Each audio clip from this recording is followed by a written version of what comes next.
để xỏ lúa nó là hippoter nó đôi tia hippoter bụng cổ nó mình chẳng lấy tù đây nè จักบริเวณประมาณ200 ปลายเลยที่เนี่ย 200 ไปแล้วเหรอ 200-300 ไข่โต ข้างในด้วย ใครตัวเท่าไหร่นั่นน่ะ 6 ตัว 10,000 มาด้วย 6 ตัว 10,000 mò tụi nó gì à chị nó bỏ ra là trời chị là chỉ món nó khưng cổ nè ô hô tao lông tụi đây chặt cổ hết nè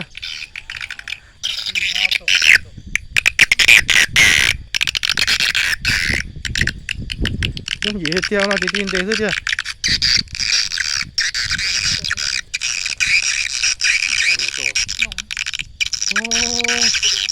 nhưng gì thế à ủa đó là lúc xuống mà ô mi xiang làm phong như này ủa làm phong lúc này quan nông coi tiền nông gia lo tiền mình ôi nó đây mình không có xe đấy giờ nó chả khá lỏ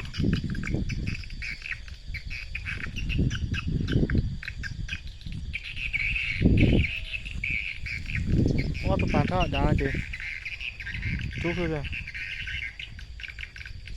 ôi vô lòng cầu thế luôn như cho tao block chi tu đó gọi ấy ta kỹ năng của tao bây giờ ốp của bếp của tủ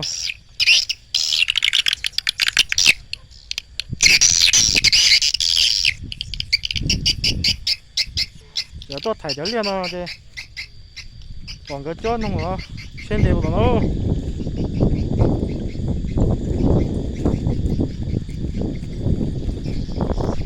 xài cho nó trong tiêu chụp luôn à ít bớt tới lỗ nó cho nó hộp cao thôi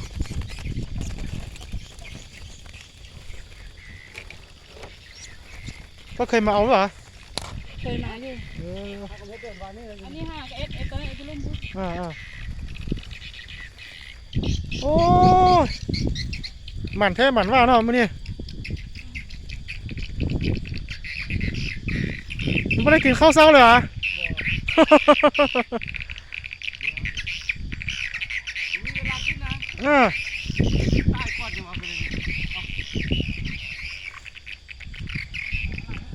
โอ้เอ็นเนี่ยเขาบ่เมื่อยเนาะเพราะมันได้ตลอดเด้ โอ้แรงกับเมื่อย เดี๋ยวเขาดีใจเด้โอ้ใหญ่เลยของเราเถอะ มาเมื่อกี้แน่นน้ำหนักเมื่อยหรอก แม่เลยโอ้ย2 ตัวอีกแล้ว用gì để tiêu chó ya đúng vào nó lúa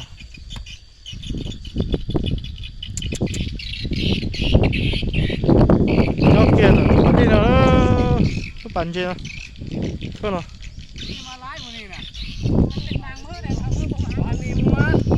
มื้อนี้มาหรอเพราะมื้อนี้มันนั่นน่ะอากาศมันดีเลยมันบ่ร้อนปานใด เมื่อวานนี่มาไม่ได้นก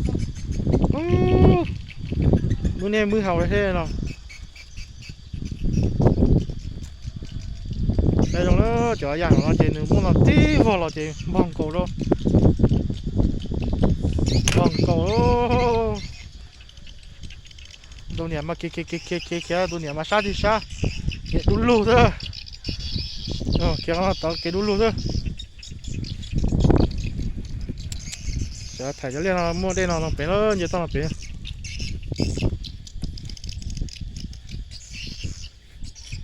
เดี๋ยวมาเอาตัวไม่ซื้อจ่อเขาจะจ่อลูกช้อนก็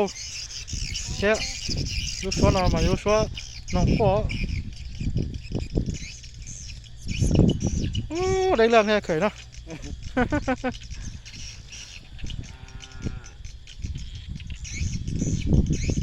ไม่ได้ยินเสียงแล้วมันก็มาแล้วเนาะก็มาเอากระดานตัว2 ตัวนี่ตัวเสียง เนาะสำคัญเป็นเสียงมันเนาะอันเจ้าน้องว่าชื่อจีนั่งเดียวรู้หน่อยนะรู้เจ๋งจังอ่ะ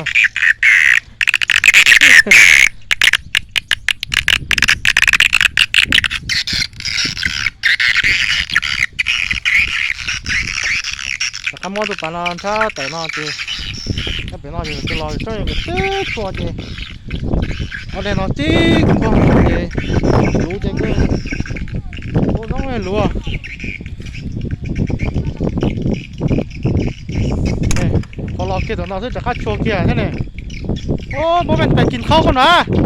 บุ้มแหงกันเลย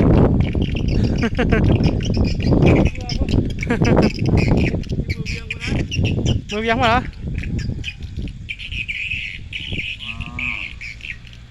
ยังอยู่จ้ะ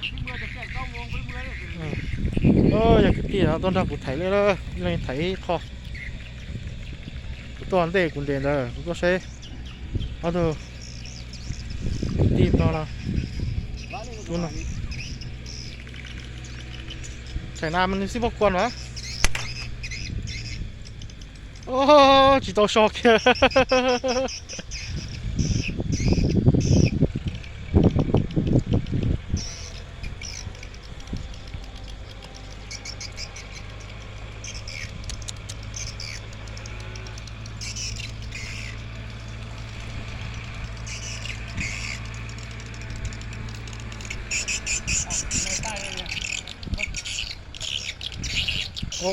我这昨天没吃好多，听我都吃了龙舟，那好点，那么来么讲好了，也都忘了。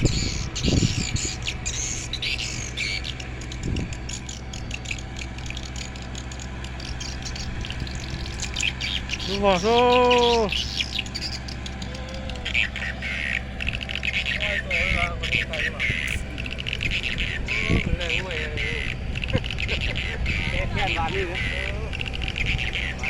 พอเราจบที่แต่เราเสื้อจะขายาวเราด้วยเนี่ยตรงนั้นเนี่ยป้องโก้ให้เนี่ยเอาแกเปจุใช่ไหมตอนนี้ยี่สิบเตี้ย